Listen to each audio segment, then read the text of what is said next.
हर हर महादेव। ओम नमः शिवाय।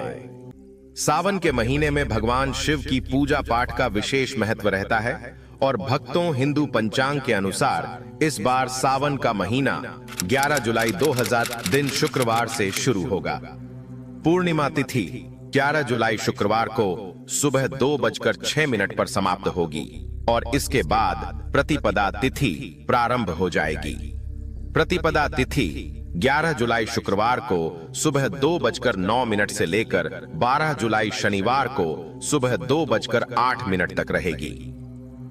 सनातन धर्म में उदय तिथि को मान्यता दी जाती है और उदय तिथि के अनुसार 11 जुलाई से प्रतिपदा तिथि प्रारंभ हो रही है। यही कारण है कि इस बार सावन का महीना 11 जुलाई दिन शुक्रवार से प्रारंभ होगा। सावन महीने की पूर्णिमा तिथि रहेगी 9 अगस्त दिन शनिवार को। हालांकि पूर्णिमा तिथि 2 दिन रहेगी, 8 अगस्त और 9 अगस्त को। सावन मास की पूर्णिमा के साथ ही सावन मास की समाप्ति हो जाएगी।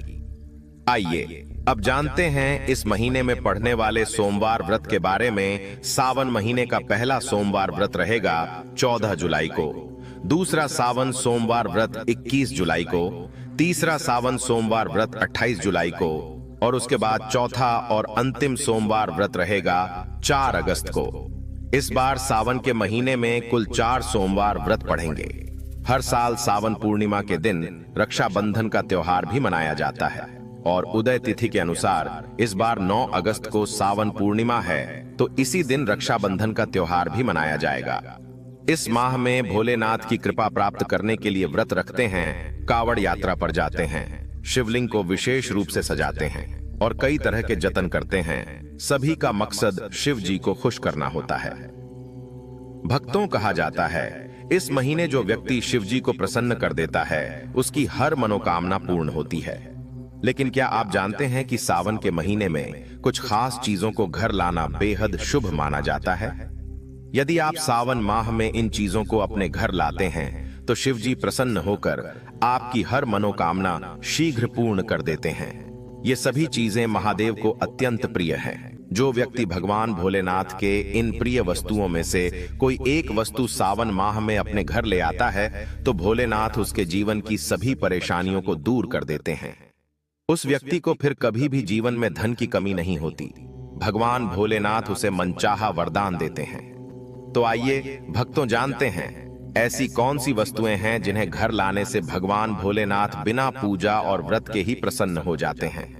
लेकिन भक्तों उससे पहले आपसे रिक्वेस्ट करते हैं कि वीडियो को लाइक जरूर करिएगा, दोस्तों को शेयर कर दीजिएगा और अगर आपने अभी तक चैनल को सब्सक्राइब नहीं किया है तो चैनल को सब्सक्राइब करके बेल आइकन जरूर दबाएं और कमेंट बॉक्स में सच्चे दिल से हर हर महादेव जय भोलेनाथ अवश्य लिखें। तो आइए अब जानते हैं महादेव के प्रिय वस्तुओं के बारे में। भक्तों सबसे पहली चीज है भस्म। भस्म भोलेनाथ को सबसे अधिक प्रिय है। सावन मास में आप शिव मंदिर से भस्म लाकर पूजा स्थल में रख सकते हैं। इस भस्म के साथ शिव पूजा करने से बहुत लाभ होता है और बची हुई भस्म को तिजोरी में या धन संग्रह के स्थान पर रखा जा सकता है। इससे धन की कभी कमी नहीं होती। भक्तों दूसरी चीज है रुद्राक्ष। रुद्राक्ष भी भोलेनाथ को अत्यंत प्रिय है। मान्यता है कि शिव जी साक्षात इसी रुद्राक्ष में निवास करते हैं। रुद्राक्ष को सावन माह में घर लाने से सुख, सौभाग्य और समृद्धि की प्राप्ति होती है। भक्तों अगली वस्तु है गंगा जल। भोलेनाथ को जल एवं गंगा जल दोनों ही प्रिय होते हैं। यही वजह है कि शिवलिंग पर बस एक लोटा जल चढ़ाने से ही शिव जी प्रसन्न हो जाते हैं। गंगा जल महादेव को अत्यधिक प्रिय है। गंगा जी को महादेव ने अपने सिर पर विराजमान किया हुआ है। ऐसे में यदि आप सावन के महीने में गंगा जल लाकर उसे शिव जी का अभिषेक करें तो आपको उनका आशीर्वाद जरूर प्राप्त होगा। भोलेनाथ आपके घर में धन की वर्षा कर देंगे। आपको कभी आर्थिक तंगी का सामना नहीं करना पड़ेगा। थोड़ा सा गंगा जल सावन के माह में अपने मंदिर में लाकर अवश्य ही रखना चाहिए। ऐसा करने से भोलेनाथ का आशीर्वाद सदा बना रहता है। अगली चीज है बेलपत्र। भक्तों पौराणिक कथाओं में शिव पूजा में बेलपत्र के महत्व को बताया गया है। मान्यता है कि सावन मास में शिव जी को बेलपत्र अर्पित करने से हर मनोकामना पूर्ण होती है। लेकिन यदि सावन माह में बेलपत्र आसानी से न मिले तो आप चांदी का बेलपत्र बनवाकर उसे घर ले आए और फिर उसे शोध कर रोजाना शिव जी को अर्पित करें और सावन माह के बाद इसे अपने धन रखने के स्थान पर तिजोरी में रख दें। भक्तों, ऐसा करने से भगवान भोलेनाथ की कृपा से घर में सुख समृद्धि बनी रहती है और कार्य में आ रही रुकावटें दूर हो जाती है। अगली चीज है त्रिशूल। त्रिशूल भगवान भोलेनाथ का अस्त्र है। यह हमेशा भगवान भोलेनाथ के साथ रहता है।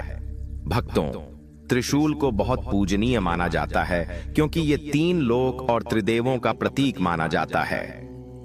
भगवान भोलेनाथ के साथ त्रिशूल का भी पूजन किया जाता है। त्रिशूल का पूजन करने से नकारात्मक ऊर्जा का नाश होता है और शत्रुओं से लड़ने की ताकत भी मिलती है। भक्तों, अगली चीज है नाग। भगवान शिव के गले में नाग देवता विराजमान होते हैं। यही कारण है कि हिंदू धर्म में नागों की पूजा का अत्यधिक महत्व है। चांदी या तांबे के नाग सावन के महीने में घर ले आए और इसे घर के मुख्य द्वार के आसपास रख दें। भक्तों, आप घर के अंदर भी मुख्य द्वार के पास इसे रख सकते हैं। यदि आपको चोरी होने का डर है तो आप इसे छुपा कर रख सकते हैं और रखने से पहले आप इसे पवित्र कर इनका पूजन अवश्य करें। यह नाग देवता घर में आने वाली बुराई को मुख्य द्वार से ही वापस लौटा देंगे। अगर आप दोष या काल सर्प दोष से पीड़ित है तो सावन माह से पहले या फिर सावन माह के पहले दिन, सावन माह के आखिरी दिन आप एक नाग नागिन का जोड़ा लेकर अपने घर आए। आपको चांदी के नाग नागिन का जोड़ा लाना है और इसे पवित्र कर भोलेनाथ के पास अपने मंदिर में रखें और भोलेनाथ का पूजन करने के पश्चात रोजाना आप नाग नागिन पर हल्दी, कुमकुम और अक्षत पुष्प चढ़ाकर इनका पूजन करें। पूरे सावन माह में आपको इनका पूजन करना है और सावन माह के आखिरी दिन श्रावण पूर्णिमा के दिन इस नाग नागिन के जोड़े को आप भगवान भोलेनाथ के शिवलिंग पर रखें। शिवलिंग पर रखने से पहले शिवलिंग पर पंचामृत से अभिषेक करें और फिर नाग नागिन के जोड़े को शिवलिंग पर रख दें और भोलेनाथ से दोष और काल सर्प दोष दूर करने की प्रार्थना करें। भक्तों, ऐसा करने से भोलेनाथ की कृपा से पितृदोष और काल सर्प दोष तुरंत ही दूर हो जाता है। मित्रों, ये सभी चीजें भगवान भोलेनाथ को अत्यधिक प्रिय हैं। भगवान भोलेनाथ की कृपा प्राप्त करने के लिए सावन माह शुरू होने से पहले या फिर सावन माह में आप इन वस्तुओं को अपने घर अवश्य लाएं।